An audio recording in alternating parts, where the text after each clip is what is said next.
ተበድረው ለማይመልሱ ጓደኞቻችሁ ላኩላችሁ።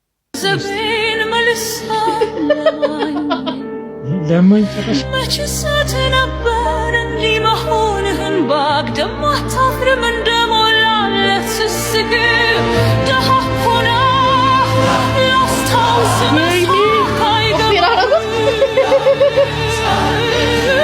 ችጋራም እንደዛ ልክሰህ እንዳልወሰድክ ምነው አሁን ወደ ላይ ሸና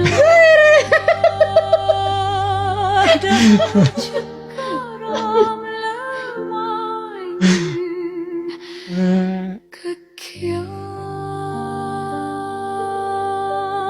ኦፔራ ጸድ ኦፔራ ያበደ ነው። ይሄን ላኩላቸው እውነት አንድ ሰው እንዳይልክልኝ አንድ ሰው ላኩላቸው። እንዴ ጨራሽ እንተባረካለ ድር ተበድሮ እንዴ ጭራሽ በኦፔራ ጋራ ምን ያህል እንዳስጨነቀ ይሄ ልጅ የሚካርጎ ከላከ ምን ያህል እንዳስጨነቀው ነው የሚያሳየው። እንደው ድምጽ መጥሪያ ምናምን አድርጉትና ሲደውል ለሱ እንዲሰማው ድምጽ ማሳመር ችጋራ ምትለው አፋርት ምን ወደ ላይ ሸናሃል እውነት ነው። ብቻ ቁም ነገሩ እኛ ጋር ማንም ሰው እንዳይልክ መልስ ያለበት መልስ ይሄ ሳይላክ